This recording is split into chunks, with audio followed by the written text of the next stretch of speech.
to Rita Dove and Mosley, who will be our hosts for the evening.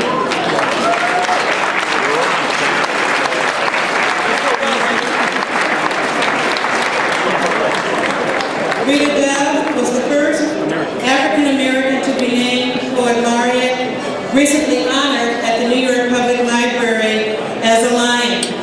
Her third book, Thomas and Beulah, won a Pulitzer Prize, and she's the author of numerous collections of poetry, short stories, and a play. Currently on the faculty of the University of Virginia, and like Miss Morrison, and I have to say this also as I am, she's a fellow Ohioan, a native, yes, Ohio.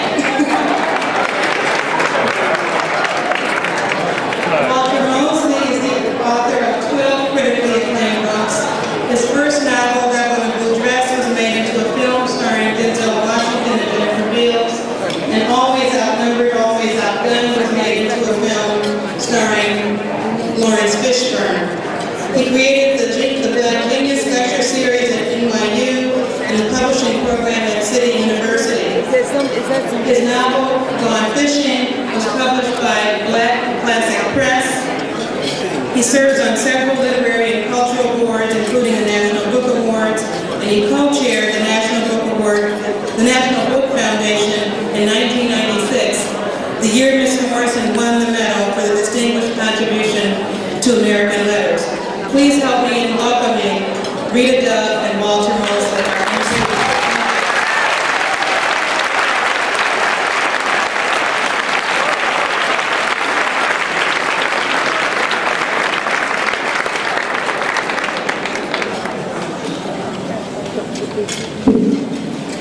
Good evening. And what a glorious evening it is. This is my moment to give my tribute to Toni, who I cannot see because the lights are so bright, but I feel. 25 years ago, I stood deep in the stacks of the library at the University of Iowa and felt a book calling me just behind my left shoulder. I was a budding poet, still trying to make my way through the thicket of literary traditions, and I had yet to find myself in the pages of European and American literature, and most of the books written about and by Black America took place either in the Deep South or in the urban ghettos. What about the experiences and dreams of a Black girl growing up middle class in Middle America, I wondered. Was there room for me? Could the world believe in such a thing? But that afternoon, I couldn't shake the feeling that a book was looking for me. So I turned around and there it was, staring me down, bound in black linen with peacock blue lettering, The Bluest Eye by Toni Morrison.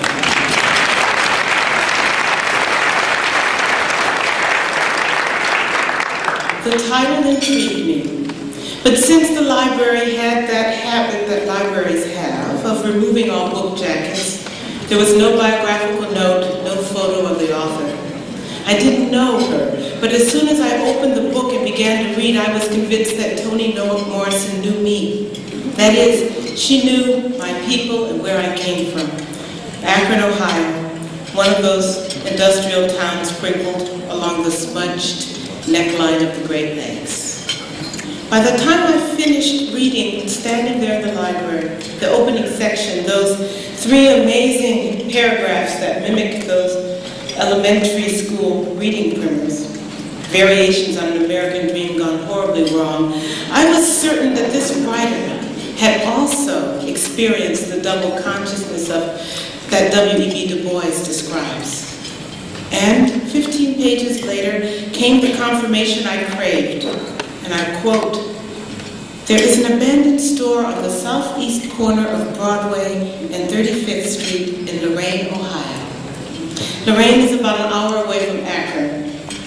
Toni Morrison was a homegirl." Toni, no words could really express how much you have given me as a writer, a woman, and yes, an Ohio child. You gave me a literary family early on and showed me the poet poetry in my geographic home. 7 years ago, a few dozen blocks north of here, at the Cathedral of St. John the Divine, you stood among orchids, and I presented you with a buckeye, which is the fruit of the Ohio State tree. Don't worry, I'm not going to give you another buckeye tonight. But as you sit here resplendent among these magnificent orchids, both horticultural and spiritual, I offer you my love and a simple thank you and the hope that it will keep on shining.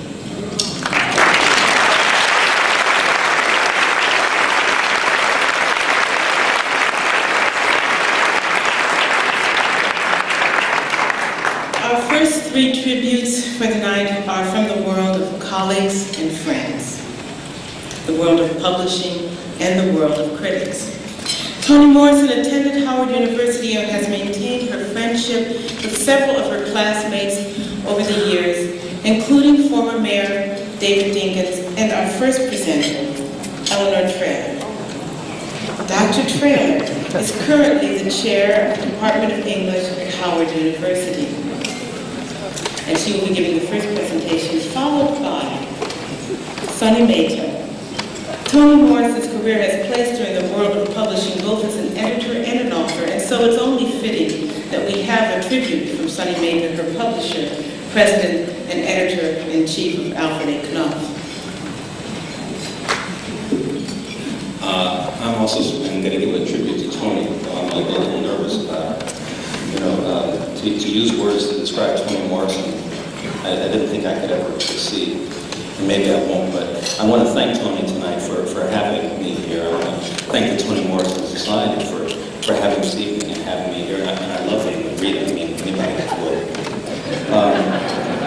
I have a few things to say about Toni, about our honoree. The first, I was thinking about the things that one might call Toni, or the names that one might call her by. Toni Morrison, Chloe Wofford, the wise woman who might be blind but sees more than anyone else, a black woman, a novelist, an American, all by herself, a celebration of our language, a storyteller, a real.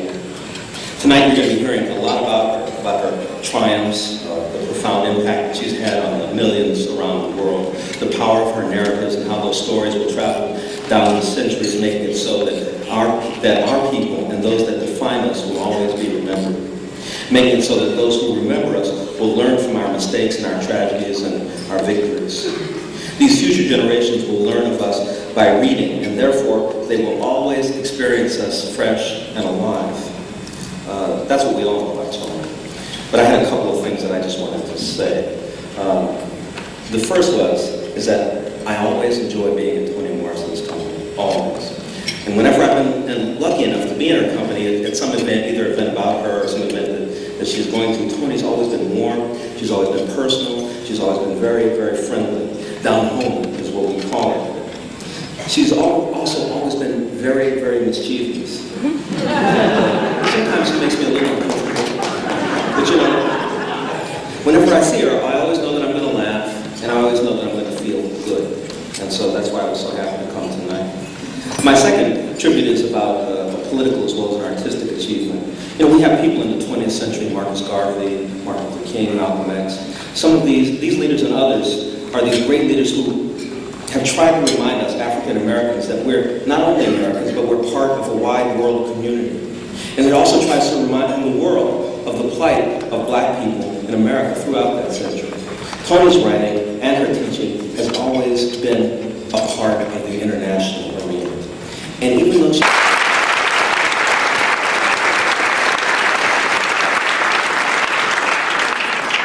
Following Mr. Mehta's tribute, we will also have a tribute from John Leonard of the CBS Sunday morning program. Mr. Leonard is a book reviewer and a commentator who has been a long-time fan of Toni Morrison's work. Many of us know him as a seasoned reader, a reviewer, and a critic. We also know that he was one of the American journalists who followed Ms. Morrison to Stockholm to view the ceremony of receiving the Nobel Prize.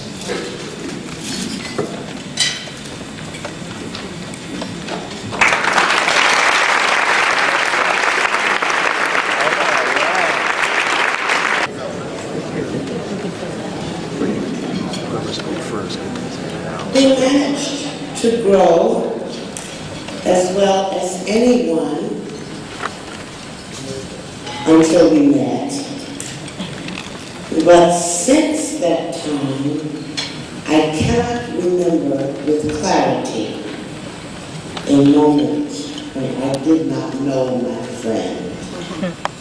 Young, incredibly beautiful, smart as pepper, adorable and not, and hot. She was always that. Why this pretense to numbers beats me. I ain't with it and I ain't in it. When Dawn was young, as it always is, as the books do prove, for each is the dawn, we were irreverent as we remained. We laughed all isms into hell, except the ones we made, but they weren't isms. We were makers of the truth. We wondered why Negroes believed white people. We knew there was no such thing as either, except the things that chose to be. We groaned through all the anguish of the latter half of the 20th century, soared in the movements arguing the freedom of the world. But that was our job, we knew, each in personal ways. She did it in 3 decades and a month and 17 days if you count from 1970. The books tell all the whys and wheres and whens, tell all about the real inventions of contemporary thought, not of our and company personals. They rather speak the whole proud journey of where amazing, dangerous, tortured, unpretended, never safe, unpretentious, never safe, but splendid rights of living lead. How, people ask me, do you deal with a genius beauty comrade? The answer is ride shotgun.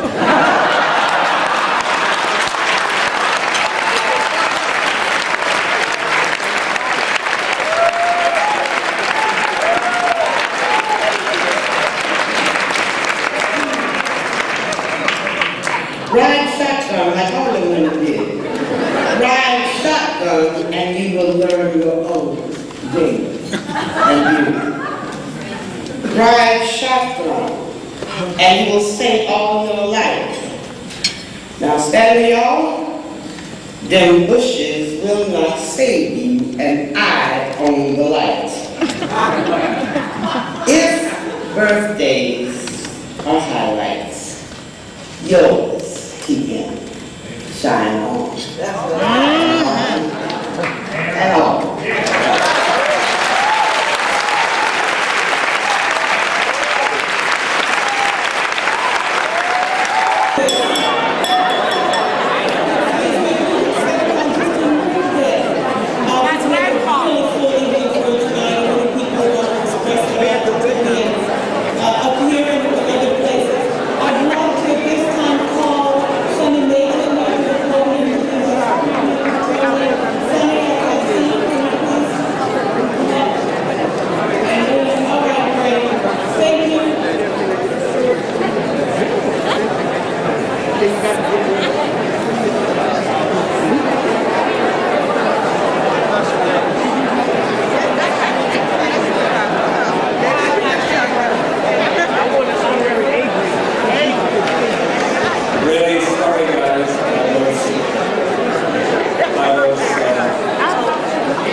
Anyway, good evening.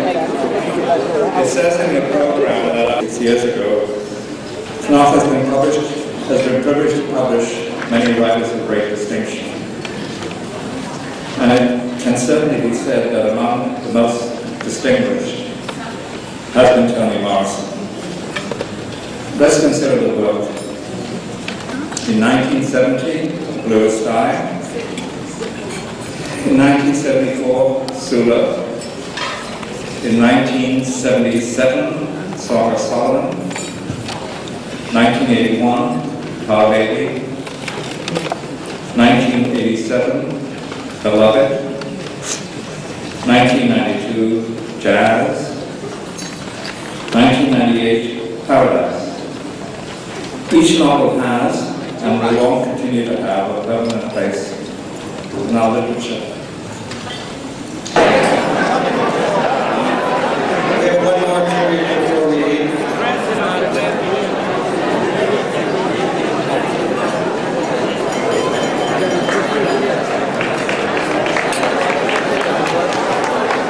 He's the best writer in America, etc., etc. So I'm saying what I always say. I've only been around for 32 of her years, but while I was learning to read her, I had to buy this tux just to go to all the parties. What a ride all the way to paradise, to a house shaped like a cartridge and a state shaped like a gun, with a rainbow arc on a trail of tears into abduction and sanctuary and migration and abandonment, burnt lavender and broken babies. The best Toni party was in Stockholm. All week long in Stockholm at the embassy lunch, and after the embassy lunch.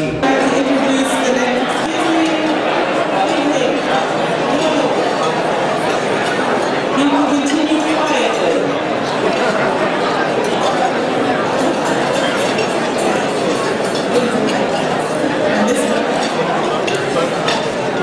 Next time we're going to go back. Such a full evening tonight. We're going to drop full appetizers for you throughout the evening. And now we'd like to introduce the next three presenters. We have three tributes from the world of academia and scholarship. From Dr. Ruth Simmons, Smith College, Dr. Harold Shapiro of Princeton University, and Dr. Carolyn Leonard. When Ruth Simmons takes the helm of Brown University in July of this year,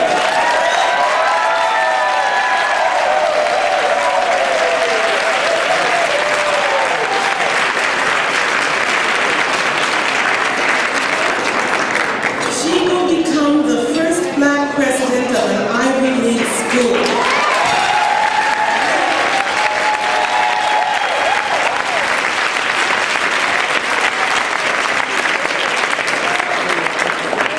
I know they will be sad to see her leave Smith College, where she is credited with doubling contributions under her leadership there.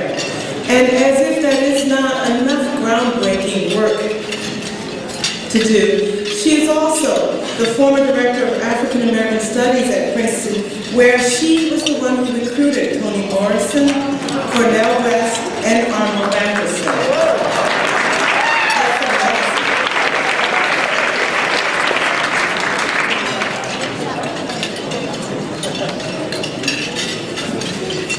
Following Dr. Simmons, we will have a second tribute from Dr. Harold Shapiro. Dr. Shapiro has been president of Princeton University since 1988. He received his PhD in economics in 1964 and is on the faculty in economics and public affairs. He is a trustee of the Alfred A. Foundation and was appointed by President Clinton to chair the National Bioethics Advisory Commission. Prior to coming to Princeton, where Toni Morrison now serves as the Robert Goheen Professor in Humanities, Dr. Shapiro was president of the University of Michigan from 1980 to 1988. Now Dr. Simmons will come up.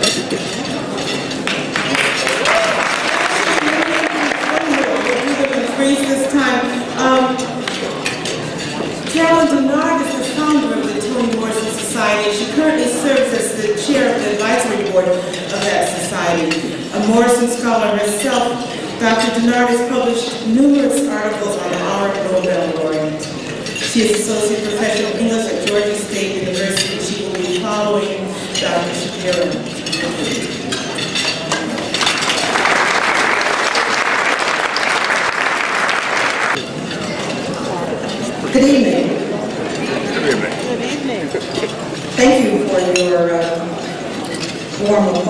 would say that the next big party will be on October 14th in Providence, Rhode Island.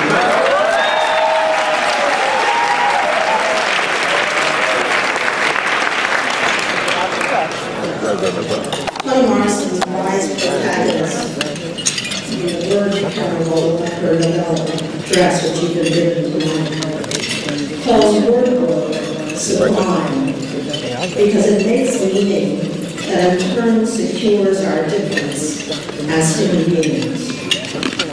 In that sense, word work is transforming and redemptive, harrowing and humanizing. Reverence for the power of word work characterizes all of Toni's work, of course. And this disposition has left us with not one masterpiece of these literary times, but with many. More than that, however, this book has left us with an understanding of art. Some great novelists have won praise and prize for the economy and precision of their wordcraft. But frankly, Toni doesn't know the meaning of the word economy. Her narrative, as you know, explodes the boundaries of reality and reason, opening the way for meaning. She thinks of narrative and art as a radical act, which creates at the very moment that it is being created. Toni's place in the Academy has been very much the same. Her work, her teaching, her colleagueship, her mentorship, her very presence have radically exploded the boundaries of fixed, reductive academic thinking. Whether through the many thousands of young minds touched by the required reading of her works in college classes around the world, or whether through her firm insistence on new approaches to art making, she has shaken things up, and they will hereafter never be the same. The launching of the Princeton Atelier speaks much to how she sees art. And the Atelier is a guide, if it would be followed, to how the staid, measured, rule-bound academy can write itself and remain receptive to art and ideas that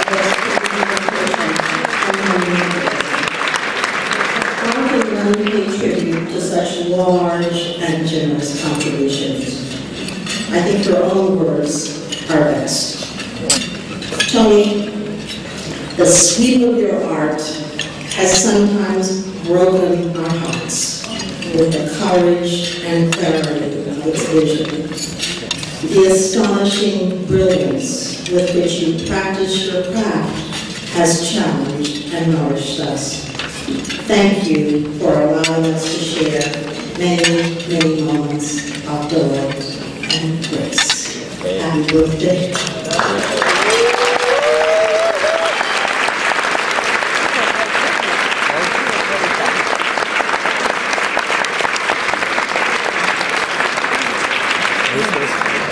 President of Princeton, this guy. Ruth, I was very pleased to hear about this next one here tonight. It's inviting. All right. At least I think we'll have to take that away. Toni, I really came here tonight to speak to you, but I do want to also take Society. It's a great event. I want to thank you all for the initiative and bringing us all here together tonight. It's been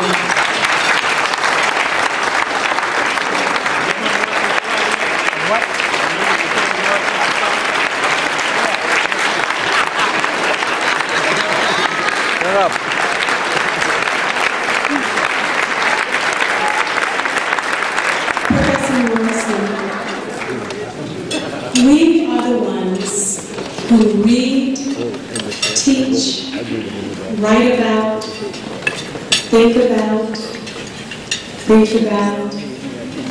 and think about your works. We are guides to our students, and we are followers of your intellectual light. We are recipients of a special charge, because we certainly know that the best writing demands the best criticism. We are all of these things, but mostly we are grateful. Grateful to live in a time when we have the opportunity to study the work of a writer who challenges our minds and restores our soul. We consider ourselves in a class alone. Only we can ask routinely and with relatively sure expectation the question, will she be there when we hold an academic conference? Only we can look into the audience and know that one of the most profound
Toni writes for everyone.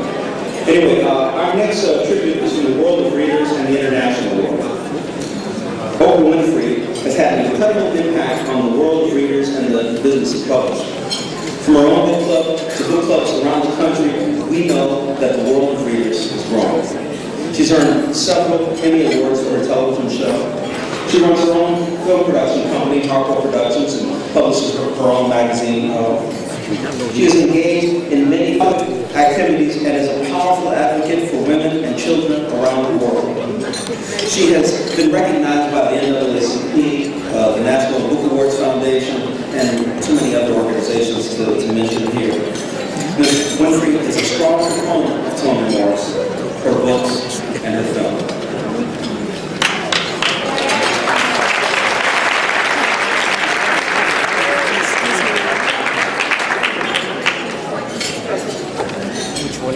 The presenter who will be following Ms. Winfrey recently turned 70 himself, and Toni Morrison was at his celebration to offer her tribute. Tonight he returns the favor. Chinua Achebe,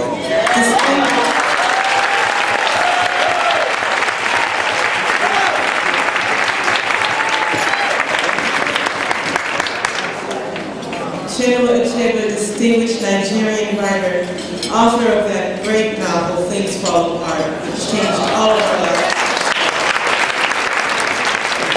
And many others.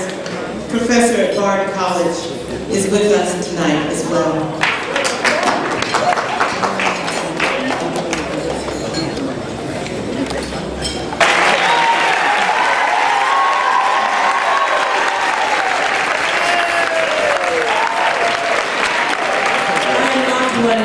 Is easily intimidated, but Toni Morrison intimidates me. After reading Beloved several years ago, I was so overcome with emotion that I needed to talk with somebody about this book, and I thought there was no better body than the author. I didn't know her, I had never met her or spoken to her, but her picture was in the back of the book, as it often is for authors, and the town in which she lived.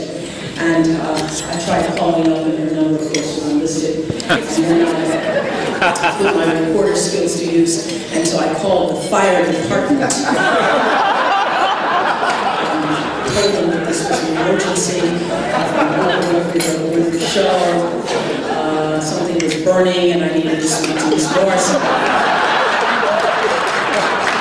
I was able to get Toni Morrison on the phone, and I called and I said, Miss Morrison, this is over with me. She said, yes. I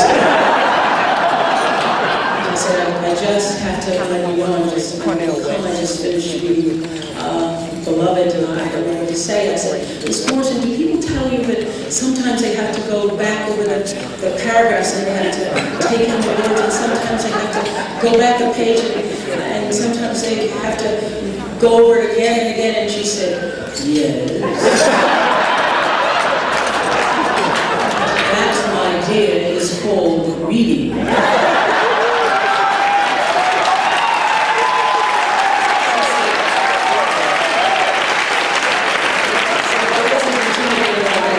I am here tonight to represent the readers who were not in Stockholm, but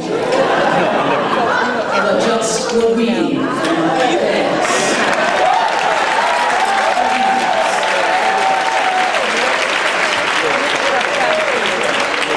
Always busy in defense of reading, Virginia Woolf once wrote, I have sometimes dreamt that when the day of judgment dawns and the great conquerors and lawyers and statesmen come to receive their rewards, the Almighty will turn to Peter and will say, not without a certain envy, when he sees us coming with our books under our arms, look, these people need no reward. We have nothing to give them here, for they have loved reading.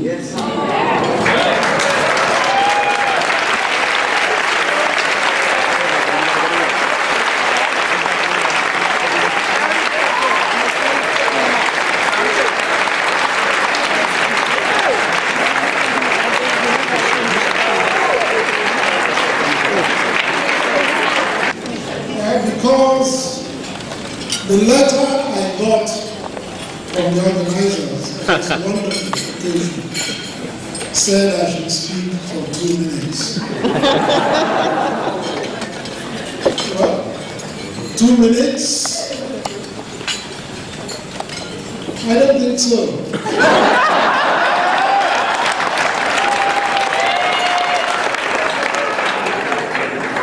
You can speak about Toni Morrison in 1 minute. If you miss that, it will have to be 100 minutes.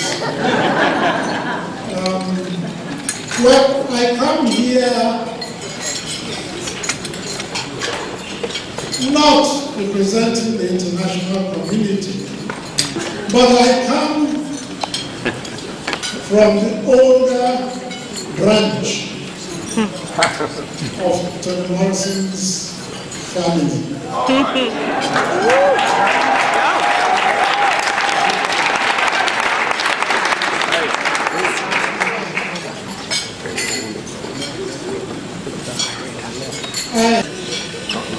In Africa, we're not afraid to to live out before others. And that's what you do. Because you have an instinct. Where it comes from, I don't know. But you do have the instinct to see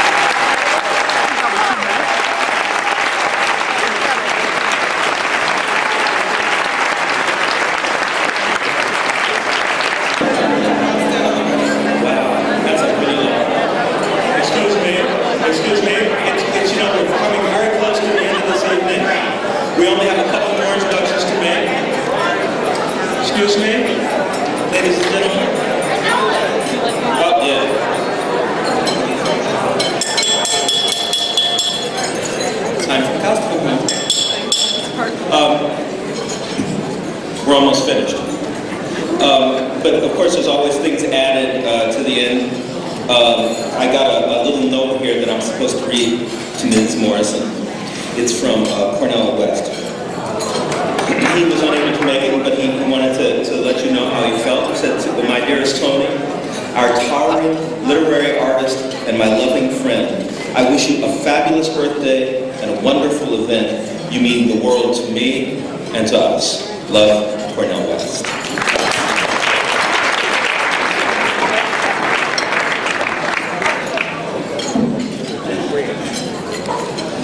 Toni Morrison, as we all know, is deeply committed to the full range of artistic expression. And to that end, she has collaborated with numerous artists, including Jessye Norman, Kathleen Battle, Bill T. Jones, and Max Roach. She also began the Atelier program at Princeton, which we've heard about tonight, that allows students to work with seasoned professionals in music, art, drama, dance, film, and literature. Her interest and support of the arts reflects her profound understanding of how the arts enrich our lives. Representing the world of arts for our final tribute is the Uptown String Quartet, originally formed by Maxine Roach at the request of her father, jazz great Max Roach. The group has been committed to breaking down the boundaries of race, gender, and genres of music. Composed of 4 African-American women, they pride themselves in expanding our notions of what music can do. The members of the group are Lisa Terry on violin, Sandra Billingsley on violin, Maxine Roach on viola, and Eileen Folsom on cello.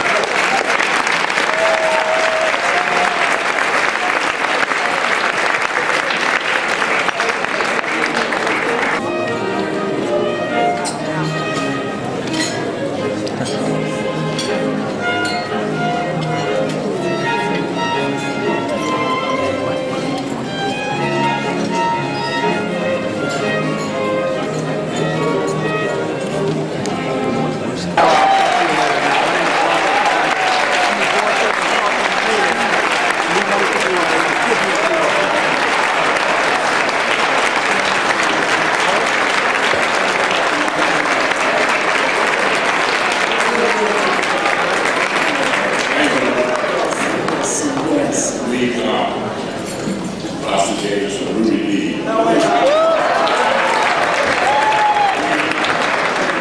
You can ask the men, the young creditor or the young love for these proceedings. Miss Toni Morrison on her 70th birthday. We appreciate the honor, indeed, but it does raise a question for us. A toast for Toni Morrison. Toast is a 10-cent word. Toni Morrison is a goddess. We can't offer her merely a toast. A woman of her statue, only a libation.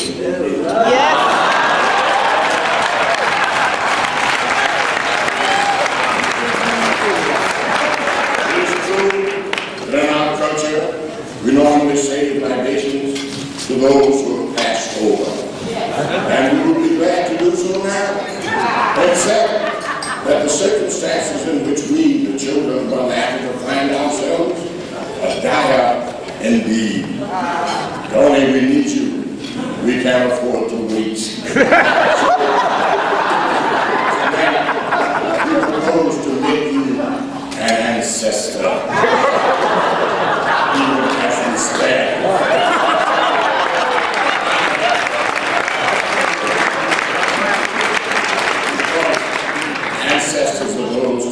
return when we've messed up our lives. So, by the powers vested in us from all that wine that we drank,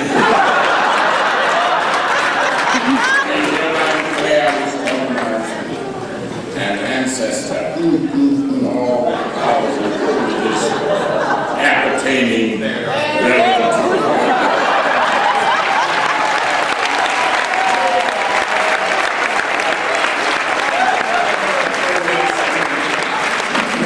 children and our ancestors, happy birthday, dear Toni. Here's to Toni. Also, there should be something in the glasses.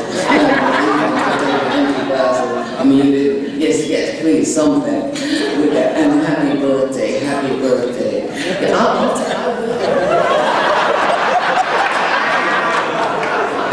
I don't believe it, that you know, what happened. I don't like plastic glasses in the fireplace, you know, like a break. Here's to Toni, not with a Y, but with an I. Morrison, who sees and hears the rhythms of people and places and times, who orchestrates passions and pleasures and crimes and consequences, and she tracks probes of the human territory, hard worker, working the words, working the waters, working the mind. Here's to Toni, dear friend Toni. Here's to Toni, working the soul. Yes.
Said he won't introduce me, but he'll wait for me.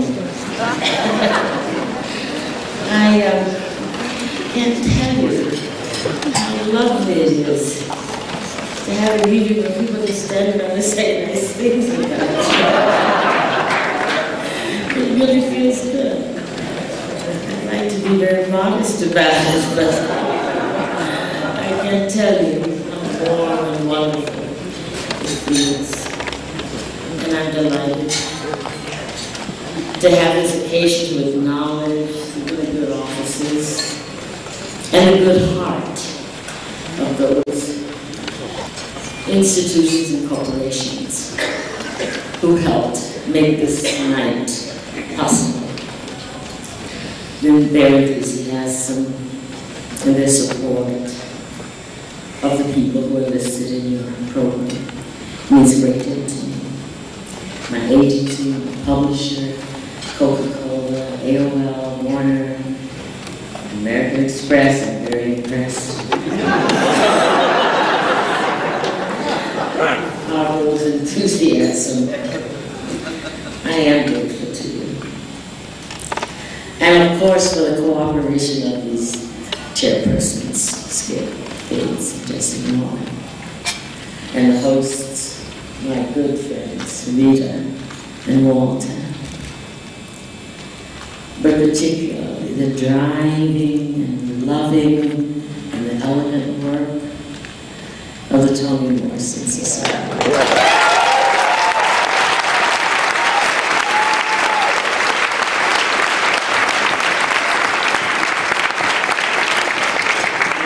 So proud of the Toni Morrison Society and its members. They are top drawer.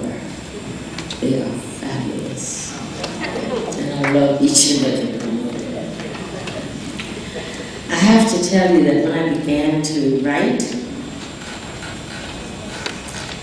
fiction, I thought all I really wanted was the satisfaction of the process, the act of the imagination. I was partly wrong about that.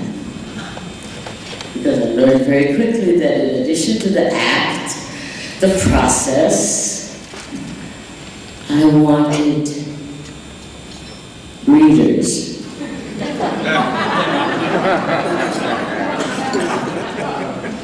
That made the act complete, right?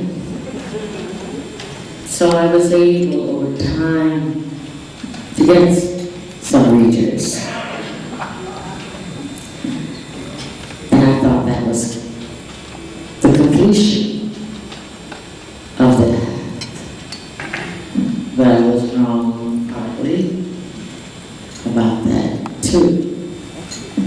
Because I wanted more than readers. I wanted scholarship. Then, everything would be ideal. The act, the process, the readers, the scholars.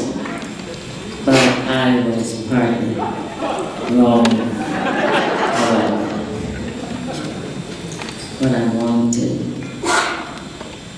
was a community of artists, not only other writers, but artists of other genres. And the comments and the music that we've heard tonight from readers, from my colleagues in the Academy, from scholars, from publishers, and from artists are more meaningful to me than I can possibly tell you now. Because those are the graces for me. From that wide community to have that respect, that affection, that generosity. All of those things will stand me in good stead for the balance of my life. Thank you.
Stage manners.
You see, ladies and gentlemen, tonight we celebrate the Song of Solomon.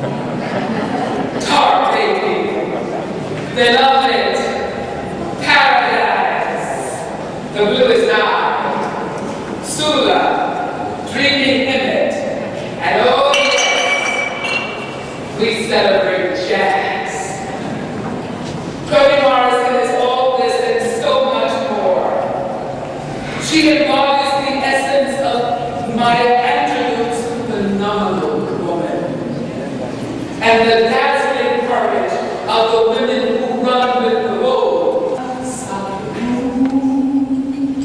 Rouses me sleep, a shower on my shoulders is what I need. That's just the beginning.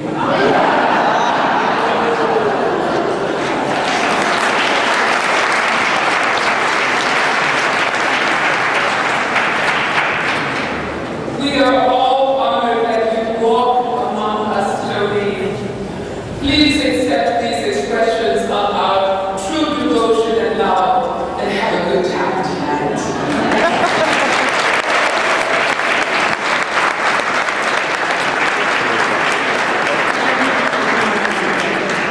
Knopf and Marilyn Mobley, president of the Toni Morrison Society, and I want to thank all of you for coming tonight.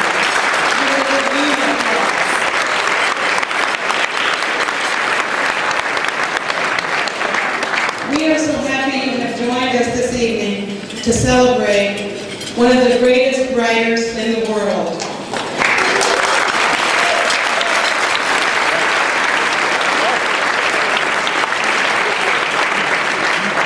The bluest eye to paradise, and all of Toni Morrison's words, she has encouraged us to look at our world critically. So we're so proud of her and what she has accomplished, and we're so pleased that you are here with us this evening to celebrate her 70th birthday. We can say goodnight.